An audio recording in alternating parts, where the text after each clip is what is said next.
Okay, this is James from the PlayStation blog. I'm here with John and Ryan from Insomniac Games. They're here showing people Resistance 3. One thing that sort of resonated with me from what we saw of the early scenes of Resistance 3 is the railroad is a really consistent image.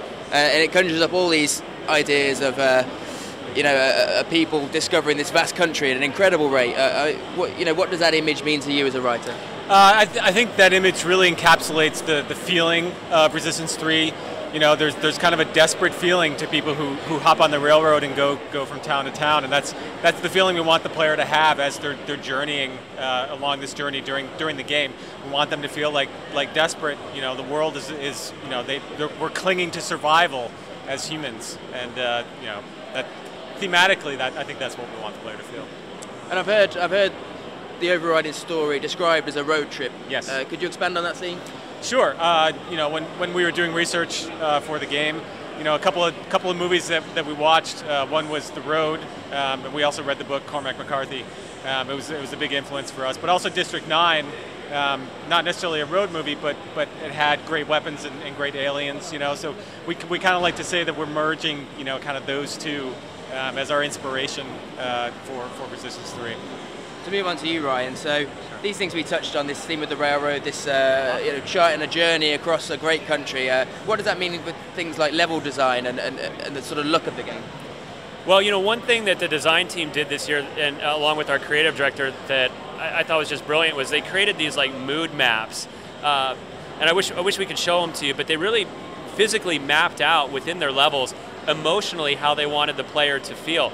And I think that what that's doing is it's creating a great deal of cohesion throughout the entire game, where this feeling of desperation that John speaks of, you feel it more intensely the further that as you progress in the game. And you can actually see in the level design maps the sort of the peaks and valleys of what we're hoping the player will get out of the experience. And I think it's a real testament to them that when I play through the game, I'm feeling the same way.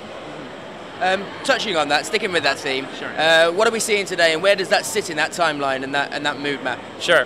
So in Resistance 3, we're fairly early in the game. We're in Haven, Oklahoma. This is where Joseph Capelli and his family have been hiding out over the past time period following Resistance 2. So unfortunately, the Chimera have discovered Haven, and they're en route to destroying it with this thing called a terraformer that it basically just it wipes out entire towns. So you are placed in Joseph Capelli's shoes, and you are trying to do what you can to save Haven and its occupants.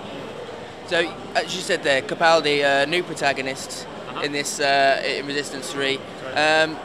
How is he different to Hale? And in terms of his dialogue, how different is he as a character? Well, when we started Resistance 3, we talked about moving 4 years ahead. So Resistance 2 ended, as you may know, with Hale dying and Joseph Capelli being the man who pulled the trigger. So we jumped off from there and we said, what would Joe Capelli be doing 4 years from now? And we looked at, he would probably be dishonorably discharged from the military because he killed a superior officer. He would wander the country that's now being overrun by Chimera, and he would do his best to just blend in and be a human. And as Resistance 3 starts, he now has a family, and he's more worried about protecting his family than he is about killing Chimera. And I think that's the main difference, with this character, is that he starts out as a man who doesn't want to fight the Chimera. He just wants to be safe with his family.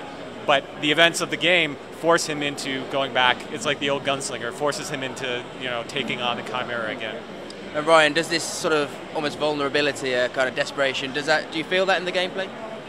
I mean, I think so. I mean, what you feel more in the gameplay is you realize that you don't have the might of the military backing you up. You have like Joe from down the street, or Bobby Sue, or whomever it is that is just. You're scraping together cans of beans and turning them into grenades, or you're making Molotov cocktails. You don't have a ration of surplus supplies like you did in Resistance 2. You have to make do with what you have, and that's really what you feel is what John was speaking to further, that sense of desperation, along with, I think, that sense of improvisation on some level, that you make do with what you have, and even that can be enough sometimes to resist. I mean, that desperation, it breeds a certain kind of fear, and it's quite a scary game, I think, you know, perhaps more so than the other two. I suppose it's a question for both of you, story-wise and gameplay-wise, you know, how do you make an experience, you know, truly frightening?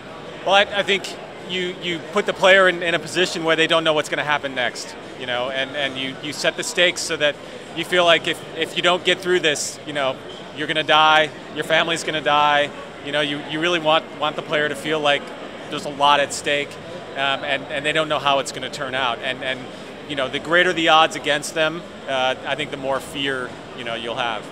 And Ryan, a gameplay point of view? Well, you know, I think from an art standpoint or from an audio standpoint, there are things you can do to, you know, trigger those kinds of emotional responses. I mean, big props to our audio and art teams for being able to do that. Lighting has a huge role in that, and you know, even from like a production design standpoint of how you build the level and how you either confine the player or leave them feeling vulnerable in big open spaces. We give you both options through multiple progression points, or paths, I should say, in R3. And just to close, I know you've got a lot of people to see. You know, for people that have played the first two, you know, what do you think is really going to surprise them in Resistance 3? I think well, Ryan touched on the improvisational feel, the feeling of desperation. This isn't a military game, you know, so it's a much more personal experience, and the gameplay is intense. Anything to add? You know, I think the thing that people will be surprised by in R3 is just how much stuff's going on screen, and you know, you could have said the same thing for R2 and R1 maybe, but I really think it holds true for R3. You know, our engine team has had a long time now working with the PlayStation 3.